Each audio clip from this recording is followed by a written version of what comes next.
할렐루야. 우리 함께 인사하면서 우리 고백했으면 좋겠습니다. 우리 옆사람 앞뒤 좌우분들 바라보시면서 예수 이름으로 행하는 삶과 교회가 됩시다. 우리 함께 인사 나누겠습니다. 예수의 이름으로 행하는 삶과 교회가 됩시다. 할렐루야. 아멘. 올 한 해 우리 예수의 이름을 부르고 행하시면서 예수님의 능력을 경험하는 우리의 삶과 교회가 되기를 간절히 소망합니다. 오늘 말씀을 나누기 앞서서 오늘 말씀의 배경이 되는 이 교회력에 대해서, 우리 교회 어떻게 보면 쉽게 표현하면 달력이라고 할 수 있는데요, 이 교회력에 관한 이야기를 잠시 나누고 우리가 말씀을 이어가도록 하겠습니다. 오늘은 우리가 교회력으로 볼 때 주현절이 지난 첫 주일입니다. 이 교회력은요, 주님 오심을 기다리면서 준비하는 대림절로부터 시작된다라고 지난 대림절 때 말씀을 드렸는데요, 이 대림절로부터 시작된 교회력은 성탄절을 맞이하면서 12일간의 성탄절기를 보내게 됩니다. 그리고 12일간의 성탄절기를 보낸 후에 매년 1월 6일을 주현절로 지키고 있습니다. 그래서 이 주현절이 주일이 아니고 주중에 그 평일날이 있기 때문에 그 주현절을 지나고 나서 처음 맞이하게 되는 주일을 바로 우리가 오늘 이렇게 예배를 드리는 주현 후 첫 주일이라고 얘기하는데, 이 주현절이라는 것은요, 말 그대로 주님이 나타나셨다라는 의미를 가지고 있습니다. 우리가 이 주현절을 쉽게 이해하기 위해서는요, 우리가 성탄절에 많이 듣고 보았던 이야기죠. 동방박사 세 사람이 황금과 유황과 몰약을 가지고 아기 예수께로 나와서 드리는, 그러면서 경배하는 그 이야기인데, 그것을 기념하여서 이 주현절을 지키고 있습니다. 그때 예수 그리스도의 나심을 기억하고 상징적으로 기념하는 날인 것이죠. 그리고 오늘 주현절이 지나고 나서 맞이하게 되는 이 첫 주일을 우리는 보통 주님 수세 주일이라고 합니다. 생소하시죠? 혹시 이전에 주님 수세 주일이라는 단어를 들어보신 분 계신가요? 없으시죠? 네, 잘 기억하셔야 됩니다. 주님 수세 주일이에요. 세수 주일이 아닙니다. 수세 주일이에요. 잘 기억하시기 바랍니다. 이 주현절은 오늘 주님 수세 주일로 시작하여서 8주간의 주일을 보내게 됩니다. 8주간의 주일을 보내고 나면 산상변모 주일이라는 주일을 또 맞이하게 되는데, 이 주일을 지나고 나서 우리가 잘 아는 사순절이 시작이 되게 됩니다. 그래서 이 흐름을, 교회력의 흐름을 조금 알고 계시면 우리가 매 주일을 보내고 이 시간을 보내고 절기를 우리가 보낼 때에 그 가운데 하나님의 말씀을 묵상하며 나아갈 때 또 다른 은혜를 우리가 발견하게 되는 것이죠. 특별히 이 주연 절기를 보내는 가운데서는 예수님의 세례로 시작하여서 예수님 공생애 가운데 이루어지는 사역들을 우리가 묵상하게 되는 시간들을 보내게 됩니다. 그렇기 때문에 여러분들이 절기를 기억하시면서 오늘이 주님 수세 주일이라는 것을 기억하시고 오늘 말씀 가운데로 들어가 보도록 하겠습니다. 주님 수세 주일은요, 예수님께서 세례를 받으신 사건을 기념하고, 그리고 그 세례를 중심으로 하여서 우리 개개인적으로는요, 이 세례를 통하여서 예수님과 함께 죽고 예수님과 함께 살아나는 것을 우리가 기념하고 그 의미를 되새겨보게 됩니다. 그리고 교회로서는요, 교인들 가운데 아직 세례를 받지 않은 분들이 계시다면 그들과 함께 하면서 예수 그리스도의 사랑이 무엇인지를 알게 하고, 그들로 하여금 예수님이 나의 구주심을 고백하게 하면서 세례를 받을 수 있는 준비를 함께 해가도록 돕는 데 중점을 두고 있습니다.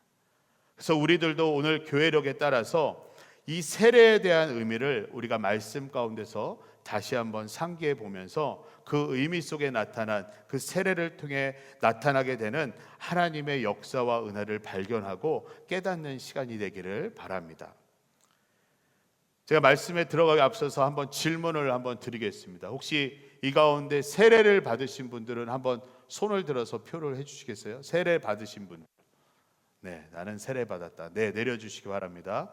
그 다음 질문은요, 세례를 받으신 분들 중에서 나는 세례를 받았던 때를 기억한다. 내가 세례를 언제쯤 받았었는지를 기억한다 하시는 분 계시면 손을 한번 들어보시겠습니까? 네, 대충 어느 정도 내가 세례를 받았었는지 내려주시고요. 그러면 나는 세례 받은 날짜를 기억한다. 한번 손 들어보시겠어요? 점점 줄어들고 있습니다. 네, 마지막으로 그러면 나는 세례 받았던 그때의 그 은혜와 감격을 기억하고 있다. 한번 손 들어보시겠어요? 네, 많은 분들이 좀 숫자가 적어지는데요. 이 세례가 우리가 믿는 자들에게 있어서는요, 그리고 교회로서는요, 반드시 행해지는 하나의 예식입니다. 그 뜻깊은 예식인데 시간이 지나다 보면 그 예식에 대한 것을 많이 잊어버리게 돼요. 만약 정확히 기억하시지 못하더라도 세례 받은 것만은 많은 사람들이 기억하고 있습니다. 그러나 우리가 이 말씀과 이 신앙생활 가운데서 이 세례의 의미는 점점 더 잃어가고 있고 그냥 하나의 예식으로만 우리가 치르게 되는 것들을 많이 보게 됩니다. 우리가 오늘 말씀을 나누는 가운데 이 세례에 대한 의미를 다시 한번 확인해 보고요. 그리고 내가 세례 받았던 때를 다시 한번 기억해 보면서 그 가운데 하나님의 은혜가 어떠했는지를 한번 기억해 보시고 그 기억나는 그 은혜가 있고 감격이 있다면 그것을 깊이 간직하면서 주님 앞에 나아가는 우리의 믿음의 생활이 됐으면 좋겠습니다. 이 세례에 대해서 간단히 정리해 보면요, 한자로 볼 때 이 세는 씻을 세입니다. 그리고 레는 예도 예자예요. 그래서 씻는 예식을 세례라고 이야기합니다. 그럼 무엇을 씻는 예식일까요? 세례 받으신 분들은 이미 다 알고 계시죠. 바로 예수 그리스도로 인하여서 나의 죄를 씻는 예식입니다. 오늘 특별히 경배와 찬양하며 찬양하는 가운데 우리가 무엇을 많이 고백하고 불렀죠? 바로 주의 보혈을 많이 부르고 고백하였습니다. 예수님으로 인하여서 예수님의 보혈의 그 피로 인하여서 우리가 깨끗게 되는 그것이 바로 세례라 할 수가 있습니다. 예수 그리스도를 나의 주인이며 나의 구원자로 믿고 고백할 때에 이 세례를 통하여서 죄인된 자신은 죽고 예수 그리스도로 인하여서 다시금 살아나는 태어나는 것을 경험하게 되는 것이죠. 성부, 성자, 성령의 이름으로 이루어지는 이 세례는 그 세례를 받은 사람들에게 이 사람은 예수 그리스도를 믿는 믿음의 사람입니다. 또는 이 사람은 예수님을 믿어서 의롭다함을 받은 사람입니다. 또는 이 사람은 구원받은 하나님의 자녀요 하나님 나라의 백성입니다 라고 인정해주는 효력이 있습니다. 그러하기에 세례는요, 예수 그리스도를 믿는 자들에게 그리고 교회에서 반드시 필요하고 이루어져야 하는 예식인 것이죠. 그런데 오늘 우리는 우리에게 반드시 필요한 이 세례를 예수님께서도 받으셨다는 것에 주목해 볼 수가 있습니다. 세례는 죄를 씻는 예식이라고 말씀드렸죠. 바로 죄가 없으신 예수 그리스도를 통하여서 죄를 씻음으로 말미암아 우리가 새롭게 거듭나는 것인데, 정작 죄가 없으신 예수님께서도 세례를 받으실 필요가 없음에도 세례를 받으셨다라는 것이죠. 예수님께서 세례를 받으시러 세례 요한에게로 나오셨고요. 그리고 세례 요한으로부터 세례를 받으십니다. 예수님께서 세례를 받으실 필요가 없음에도 불구하고 왜 세례를 받으셨을까요? 바로 그 이유는요, 예수님께서 세례를 받으신 이유는 바로 하나님의 뜻을 이루기 위함이었습니다. 오늘 본문의 내용을 함께 다루고 있는 마태복음 3장의 말씀을 보면요, 13절로 15절의 말씀인데요, 우리 함께 읽어보겠습니다. 13절로 15절의 말씀. 이때에 예수께서 갈릴리로부터 요단강에 이르러 요한에게 세례를 받으러 하시니 요한이 말려 이르되 내가 당신에게서 세례를 받아야 할 터인데 당신이 내게로 오시나이까? 예수께서 대답하여 이르시되 이제 허락하라. 우리가 이와 같이 하여 모든 의를 이루는 것이 합당하니라 하시니 이에 요한이 허락하는지라. 아멘. 이 세례를 받으러 나오시는 예수님을 본 이 세례 요한도 깜짝 놀랍니다. 그러면서 오히려 자신이 예수님으로부터 세례를 받아야 하는데 예수님께서 세례를 받으러 나오시는 것을 보고서 깜짝 놀라죠. 그러자 예수님께서 이와 같이 말씀하십니다. 우리가 이와 같이 하여 모든 의를 이루는 것이 합당하니라. 모든 의를 이룬다는 것, 그것은 바로 하나님의 뜻을 이루는 것이 합당하다라는 말씀인 것입니다. 하나님의 뜻 가운데에 이 세례 요한을 통하여서 장차 오실 메시아를 준비하게 하셨고, 그리고 때가 되어서 메시아이신 예수 그리스도께서 나타나시자 이 세례 요한은 이제 예수님 뒤로 물러가게 하시고, 그리고 예수 그리스도의 사역이 시작되는 사건, 바로 그 장면이 시작되는 시점이 오늘 본문에 나타난 이 예수님께서 세례를 받으심으로부터 시작되는 것을 우리는 보게 되는 것입니다. 하나님께서 세상을 너무나도 사랑하셔서 독생자 예수 그리스도를 우리 가운데 보내심으로 말미암아 우리를 구원하시려는 뜻이 이제 때가 참에 예수님께서 세례를 받으심으로 본격적으로 그 시작을 알려주시고 공식적으로 사람들에게 이 모습을 나타내 보이시면서 주님의 구원의 사역이 시작되는 시점이 바로 오늘 이 주님의 수세주일인 것을 우리가 기억할 수 있어야 하는 것입니다. 세례 요한은요, 요한복음 1장 29절에서 세례를 받으러 나오시는 예수님을 보고 이와 같이 고백합니다. 요한이 예수께서 자기에게 나오심을 보고 이르되 보라, 세상 죄를 지고 가는 하나님의 어린 양이로다. 예수님께서 세례를 받으심으로 사역이 시작되었다는 것은 곧 예수님께서 이 세상의 모든 죄를 지고 하나님의 어린 양이 되어서 십자가의 길로 나아간다는 바로 그 선언인 것입니다. 예수님의 사역의 출발점은요, 이 세례를 받는 것부터 시작되어서 목적지는 십자가 죽음까지 나아가게 되는 것이었습니다. 그리고 예수님께서 이 사역을 이루시는 가운데 말씀하십니다. 마가복음 8장 34절의 말씀인데요, 우리 함께 읽어볼까요?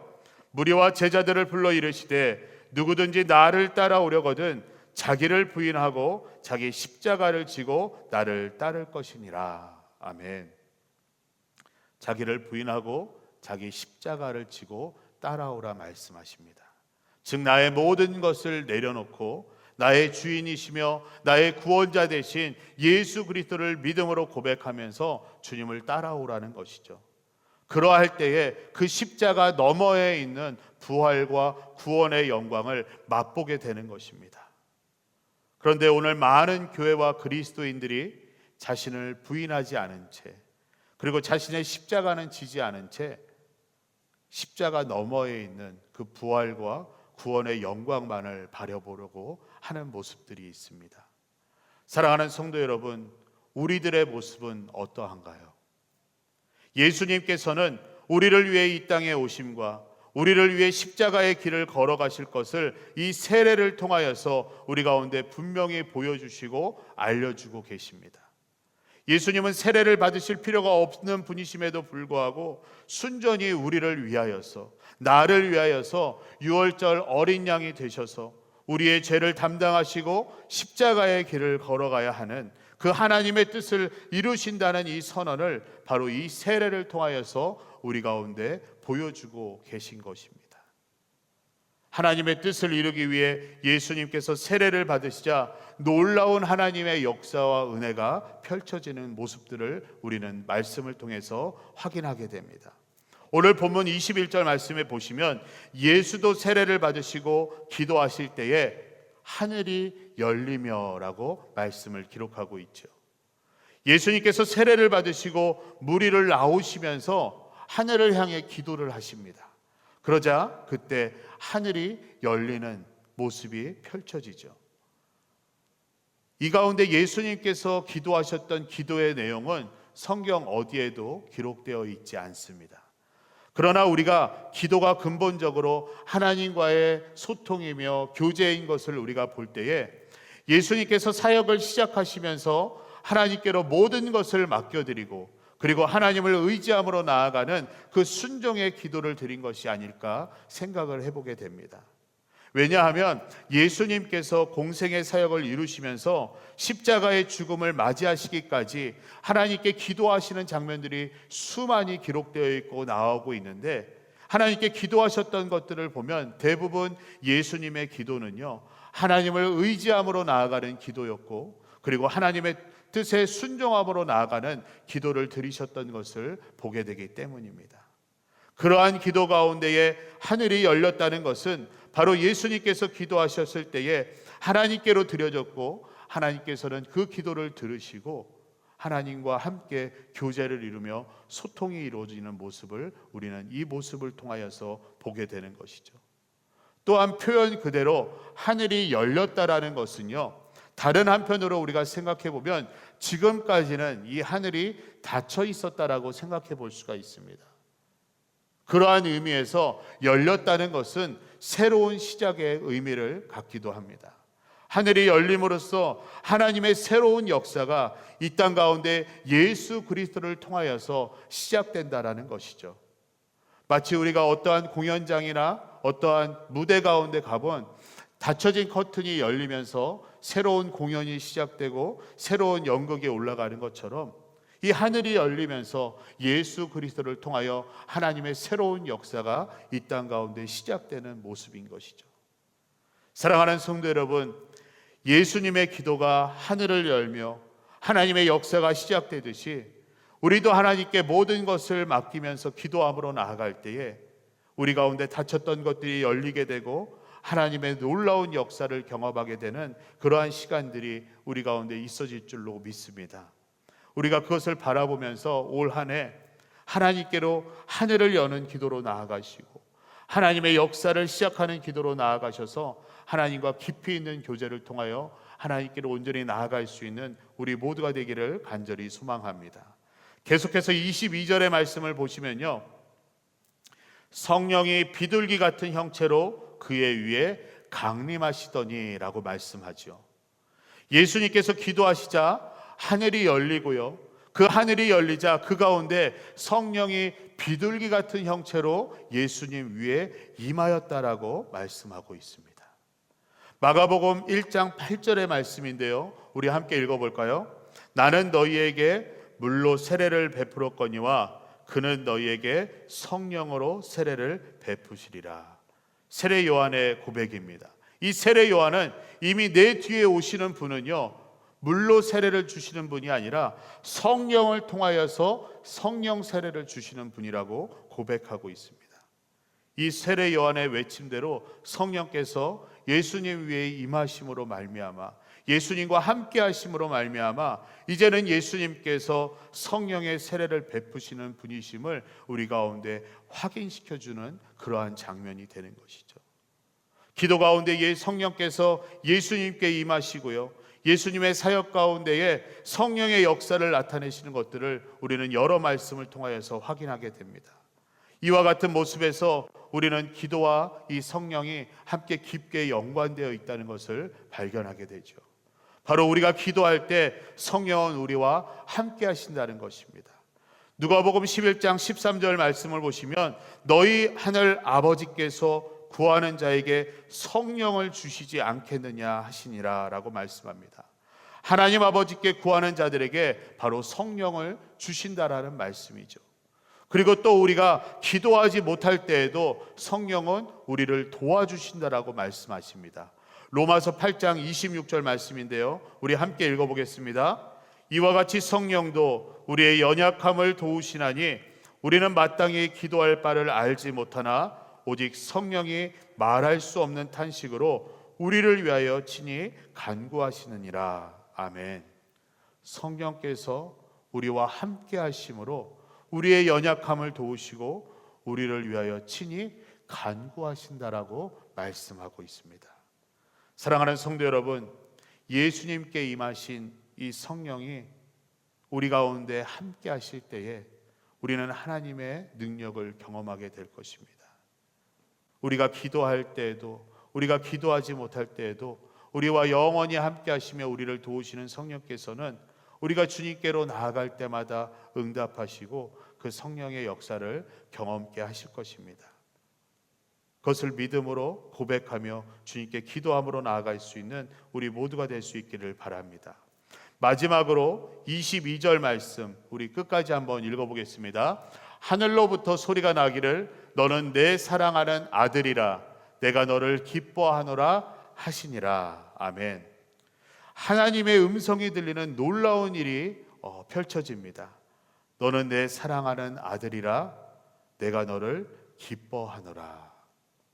하나님께서는 하나님의 뜻을 이루기 위해서 하나님의 뜻을 따라 세례를 받음으로 이 구원 사역을 시작해 나아가는 예수님을 보시고 사랑한다, 내가 너를 기뻐한다 라고 말씀하십니다.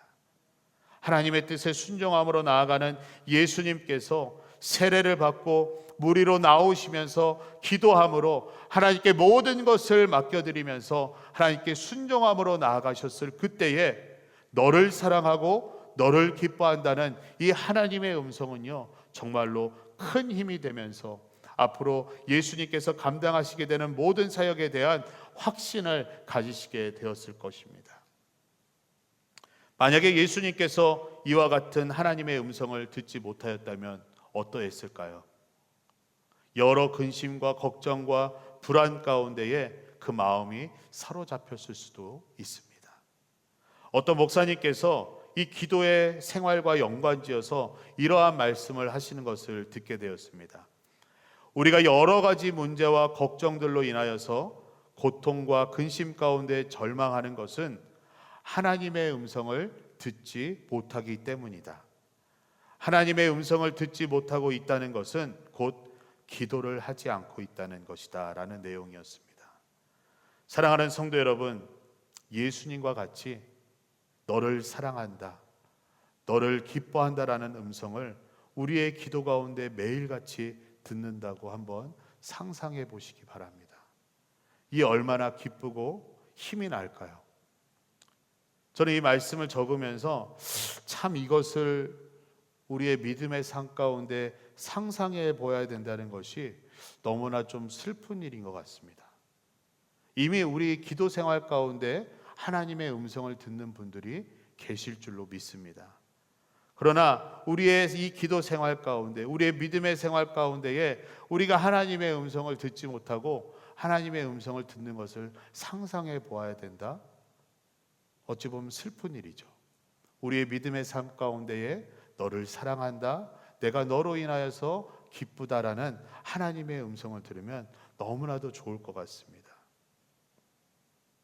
사랑하는 성도 여러분, 예수님께서는요 죄가 없으심에도 불구하고 우리와 같이 세례를 받으시면서 이 세례를 통해 그 의미와 하나님의 역사와 은혜를 우리 가운데 보여주셨습니다. 기도함으로 하나님께로 나아가셨고요, 그때 하늘이 열리며 성령께서 임하여 주시고 내가 너를 사랑하고 기뻐한다라는 하나님의 음성을 들으시는 것을 우리 가운데 보여주셨습니다. 그리고 나서 오늘 본문 이후에 이루어지는 말씀들을 우리가 묵상해 보면요, 예수님의 모든 사역 가운데에 먼저 금식 후에 마귀에게로 시험받으러 광야로 나가시죠. 그 가운데 승리하시고 공생의 모든 사역 가운데 계속해서 승리를 이루시면서 죽음에서 부활하심으로 하나님의 뜻을 온전히 이루시고 그 승리를 우리에게까지 허락해 주시는 것을 우리는 경험하고 고백하게 됩니다. 바로 세례는 예수 그리스도를 믿는 모든 자들에게, 그리고 교회 가운데 가장 중요하고 반드시 기억해야 할 거룩한 예식인 동시에 우리를 위한 귀한 예수 그리스도의 구원의 사역의 시작인 것입니다.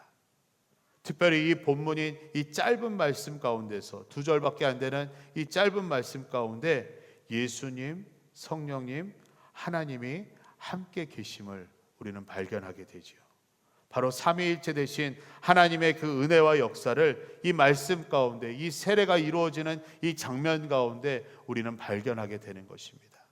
그리고 우리 또한 세례를 받을 때에 그 삼위일체이신 성부와 성자와 성령의 이름으로 그 은혜와 역사를 누리게 됨을 우리는 반드시 기억해야 할 것입니다. 사랑하는 성도 여러분, 오늘 이 예배를 시작으로 이미 세례를 받으신 분들은 그 세례 받았을 때를 다시 한번 기억하시면서 나를 위한 그 예수 그리스도의 귀한 사랑에 더욱 감사를 드리시고, 아직 세례를 받지 않은 분들은 나를 위한 그 예수 그리스도의 사랑을 잘 기억하시면서 거룩함으로 준비하여서 하나님의 귀한 자녀로 세움을 받는 그러한 시간이 되기를 간절히 바랍니다. 그래서 올 한 해 우리를 위한 주님의 놀라운 이 구원의 사역의 은혜와 사랑이 우리 삶 가운데에 시작되고 날마다 경험되어지기를 주님의 이름으로 간절히 소망합니다.